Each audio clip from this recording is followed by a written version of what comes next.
WTVD Channel 11. From across the heart of Carolina, this is WTVD 11 News. With George Millay, the exclusive AccuWeather forecast with Chris Holman, and the latest sports with Dwayne Ballin. Now, WTVD 11 News. Good evening. For those of us here at WTVD, this is the day after. It was, of course, early yesterday morning that three members of our team, engineer Rick Sherrill, photographer Bart Smith, and pilot Jim Lane, were killed in the crash of Chopper 11. Meanwhile, sports director Tony Debo continues to recover tonight in Wake Medical Center. What happened? Well, we don't really know. Tonight, as WTVD's Greg Barnes reports, federal investigators are continuing to piece together what happened on Chopper 11's final flight. It's coming. The question now is why? And FAA safety inspectors got down to the business today of trying to answer that question. For now, they think the answer they're looking for may be buried somewhere in Chopper 11's jet turbine engine. We'll tear down the engine in this, especially since we have a witness that possibly thought of a power problem. So obviously we'll do it in this case. Chopper 11 came down in a rural Wake County field early Saturday morning on a return flight from a high school football game in Wilmington. Heart-grinding killed pilot Jim Lane, engineer Rick Sherrill, and photographer Bart Smith. Only sports director Tony Debo survived after his seat was thrown from the wreckage. From his hospital bed yesterday, Tony said it felt and sounded like the engine just lost power. With no warning, no nothing. Everything just went black. The whole inside of the cockpit. All the digits. It was like somebody had just flipped a light switch. Off. He said Jim Lane made an heroic effort to try and make a landing using a technique called auto-rotation. Part of a helicopter's unique ability to hover is also part of its Achilles heel. The spinning rotor blades are its power of flight. Power is lost, pilots can try and maneuver a chopper so that the airflow will spin the blades. The windmill effect will cushion the landing. At least that's the way it's supposed to work, according to Steve Wiley. He pilots WRAL-TV's news helicopter and says in 14 years of flying, he's practiced hundreds of auto-rotation landings. Well, under the best conditions, you've got maybe 5 seconds before you hecht, and at 1,500 feet, you know, you're already coming out of the sky pretty quickly.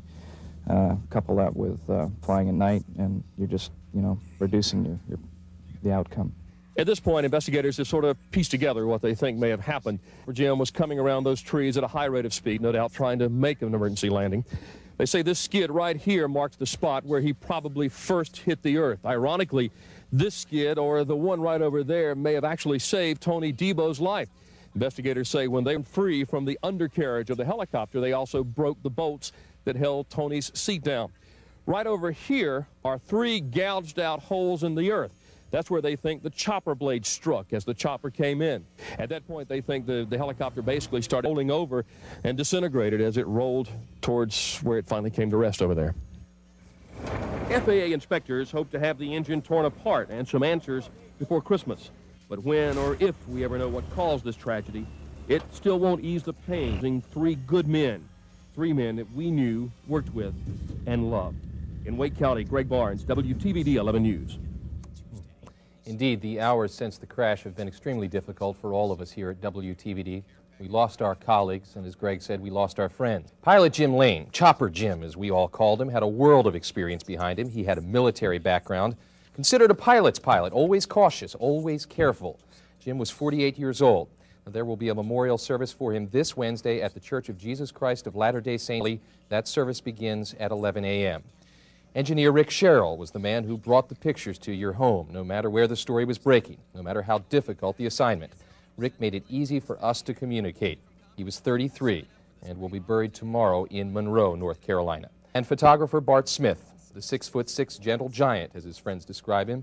He was a gifted cameraman, as nice as he was talented. Bart was 28. All 3 men were engaged to be married. Bart had spent last week shopping for an engagement ring for his fiancée, Karen Kautsky. Karen is an editor here. They'd worked together for years, and she knew how much Bart loved shooting Friday night football from Chopper 11. They died doing what they loved best, and what Bart was best at, his aerial photography. So I just have to keep that in mind. And I think if he were to choose a way he were to die that day, that would have been it. Bart will be buried tomorrow on his parents' farm in his native Tennessee.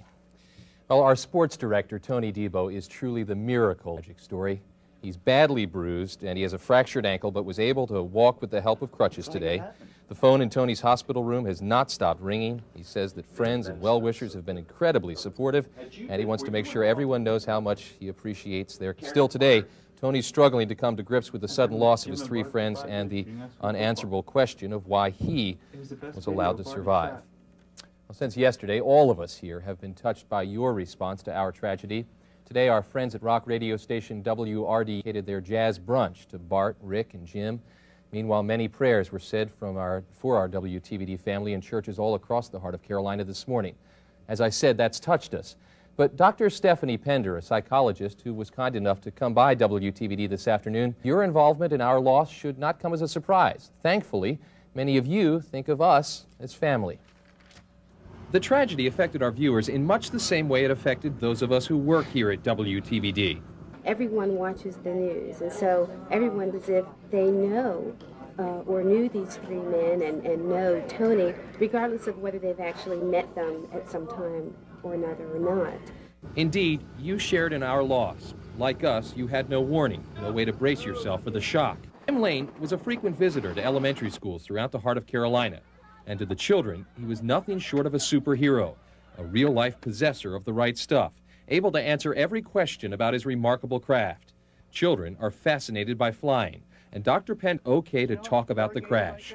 It would be a great idea for teachers to initiate some sort of discussion about this in the classroom, because children need to talk about it, and many times adults wonder whether they're introducing a subject that is foreign to a child, and therefore they're a little bit standoffish about it. And this is not the kind of issue that a parent needs to worry about, because if a child hasn't heard about it by now, they will certainly hear about it on Monday morning when they go to school.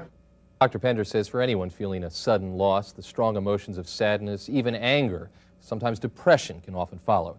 Her advice, whatever those feelings might be, don't fight them. She recommends you accept whatever you're feeling, that it's all part of the process of dealing with grief.